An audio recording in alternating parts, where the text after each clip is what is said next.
Bonjour à tous. Donc, comme on avait un créneau un peu copieux, on a divisé la présentation en 5 parties.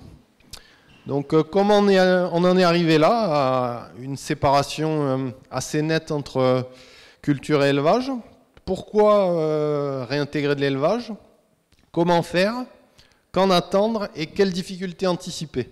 Et donc, ce qu'on vous propose, c'est à l'issue de chaque partie, de prendre un petit temps de questions. Donc, première partie, comment on en est arrivé là? Donc, on va revenir un peu sur la spécialisation des fermes et des territoires. Donc déjà, à l'échelle européenne, on a une augmentation assez nette de la taille des fermes.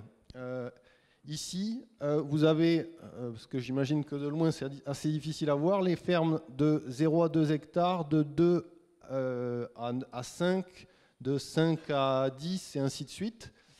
Et là, c'est le pourcentage de changement relatif de ces fermes entre 2005 et 2016. Et donc, vous voyez qu'en dessous de 100 hectares, en nombre et en surface, toutes les petites fermes ont diminué. Et donc, finalement, seule la part des plus grandes fermes croît. Et ça s'applique aussi à l'échelle française. Ici, vous avez, entre 1970 et 2020, sur la gauche, en jaune, le nombre d'exploitations et sur la droite, la surface moyenne de ces exploitations. Et vous voyez qu'au fur et à mesure que le nombre d'exploitations diminue, la surface moyenne de ces exploitations augmente. Et ça se produit avec de moins en moins de travailleurs. Donc sur ce graphe, alors pareil, c'est un peu difficile à lire de loin, j'imagine. Vous avez le pourcentage de changement annuel en force de travail totale en vert et salariés en orange dans l'ensemble des pays européens. Et si on se concentre sur la force de travail totale en vert, vous voyez qu'on est en négatif à part à Malte et en Irlande. Et donc qu'est-ce que ça veut dire? Ça veut dire qu'on a de moins en moins de travailleurs avec une surface qui augmente. Et donc, pour compenser ça, il faut augmenter la productivité du travail. Et par exemple, sur le secteur allaitant, en France, cette productivité du travail, il a été estimé qu'elle augmentait de presque 2% par an. Donc pour vous donner un ordre d'idée, ça veut dire que si on commence avec 50 vaches, 20 ans plus tard, on a presque 75 vaches. Donc c'est ça qui s'est produit de 1980 à 2015 en France. Et donc on arrive un peu au bout d'un système parce qu'au bout d'un moment, on ne peut pas travailler toujours plus à ressources constantes. Et donc la solution la plus simple pour faire face à ça, c'est de simplifier les systèmes, de les spécialiser, de mécaniser pour essayer de compenser de la force de travail humaine par des machines et d'intensifier. Et la conséquence, ici, vous avez le changement... je ne vais pas tout commenter parce que on va se concentrer sur les flèches oranges là. Et donc c'est l'évolution entre 2005 et 2016 en proportion des fermes spécialisées en culture, spécialisées en élevage ou des fermes mixtes en polyculture élevage. Et donc vous voyez que les fermes spécialisées en élevage en proportion restent relativement constantes, alors que celles spécialisées en culture augmentent. Et à l'inverse, celles en polyculture élevage diminuent. Et donc la conséquence, c'est que plutôt que des paysages bocagés, comme en parlait Félix, on va avoir une tendance à l'augmentation des tailles de parcelles, à une moins grande diversité cultivée et davantage de recours aux engrais et pesticides. Et puis côté élevage, c'est toujours plus simple d'alimenter les animaux à l'auge que de conduire du pâturage. On vient d'avoir un bon exemple et donc on va avoir une intensification des systèmes avec des animaux davantage confinés. Et puis ça a aussi une conséquence sur les paysages agricoles avec une spécialisation régionale. Ici, c'est la carte du chargement animal régional dans les différentes régions européennes. Et plus c'est vert, plus la charge est élevée. Et vous voyez qu'au niveau européen, finalement, on concentre l'élevage dans quelques régions, la Galice, la Catalogne, le nord-ouest de la France, l'Irlande, la Belgique, les Pays-Bas, le Danemark. Et finalement, ça se fait au détriment d'autres zones où il y a très très peu d'élevage.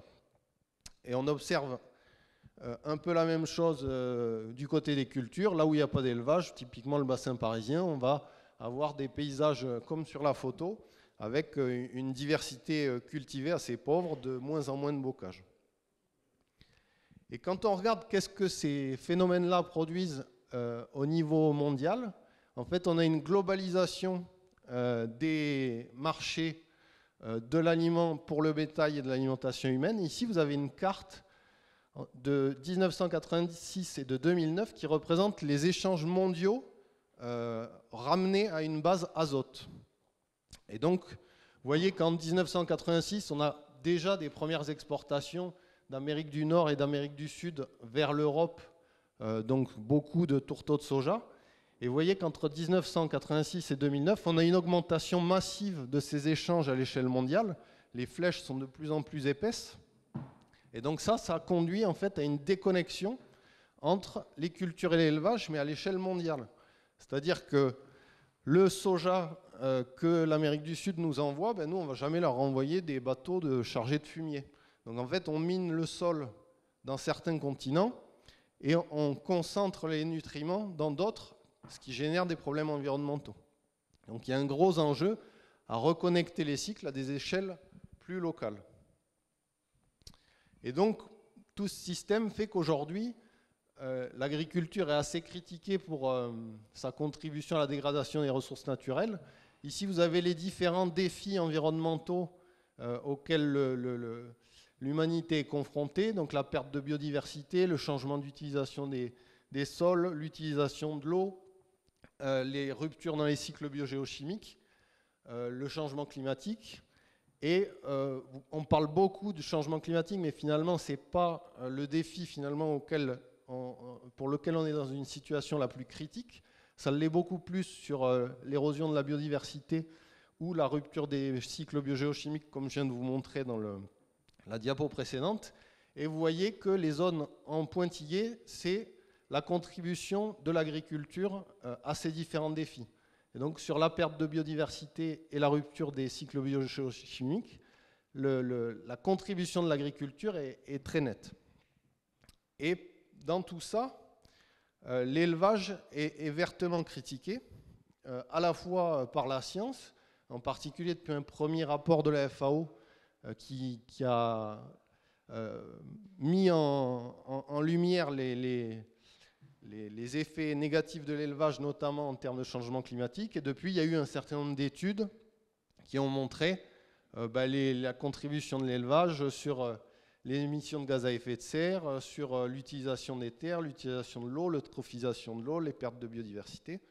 Et tout ça est repris à la fois dans les médias et par les décideurs publics ou dans des documentaires comme celui-ci où le message en gros est qu'il n'y a pas de bon élevage. Mais finalement, on l'a vu dans les deux premières présentations de ce matin, tous les modèles d'élevage ne se valent pas, il faut un peu de nuance entre des feedlots américains et puis des modèles très herbagés de montagne. Et les animaux peuvent avoir un rôle clé dans le système alimentaire en recyclant les coproduits et la biomasse des prairies dans le système alimentaire. Ils peuvent jouer un rôle crucial pour parvenir à nourrir l'humanité. Et pourtant, en France, on assiste à une diminution de la polyculture élevage et de l'élevage. Ici, vous avez la part de chaque type d'exploitation supprimée sur la période 1988, 2000, 2010 et 2010-2020. Et ici, la synthèse de 1988 à 2020. Et donc, vous voyez que celles qui diminuent le moins sont en jaune les productions végétales et que comparativement, les productions animales diminuent pas mal et encore plus la polyculture élevage. Donc, c'est le modèle agricole qui a le plus diminué en France. Et ça touche tous les types d'élevage. Ici, c'est la même représentation, mais en bleu, vous avez les bovins laits, en orange, les bovins viande. Ici, les systèmes bovins mixtes en gris, en jaune, ovins caprins et en bleu, porcins et volailles.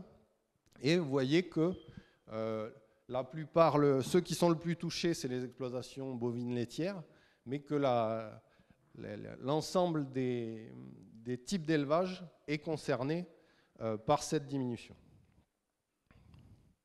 Mais on assiste aussi à un mouvement contraire, notamment dans les mouvements bio, avec des agriculteurs qui réintègrent l'élevage et donc qui nagent un peu à contre-courant.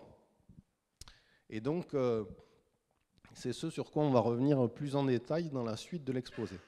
Donc, c'est la fin de la première partie. Est-ce que vous avez des questions à ce stade ? Oui. On va prendre le micro parce que sinon, il n'y a que tes voisins qui vont t'entendre. Excuse-moi. Hop. Je suis un peu directive, mais j'ai l'habitude.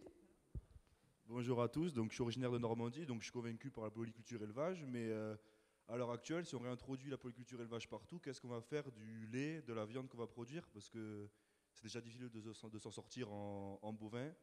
Donc si on augmente la production, forcément le prix va diminuer. Donc comment on va faire? Ça fait partie des points sur lesquels on va revenir dans la suite de l'exposé. Mais effectivement, il y a des gros enjeux de marché et de reterritorialisation des systèmes. Parce qu'aujourd'hui, on voyait sur la carte que aujourd'hui, la Bretagne produit beaucoup plus que ce qu'elle ne peut consommer. Et à l'inverse, il y a d'autres régions où il n'y a aucune production.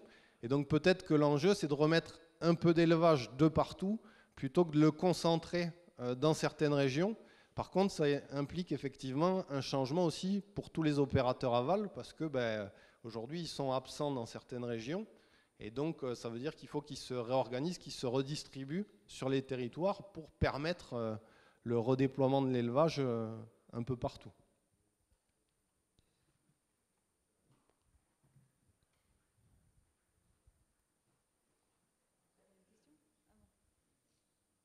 Est-ce qu'il y a une autre question avant qu'on continue le déroulé de la présentation? Bon, je pense qu'on peut continuer, Guillaume.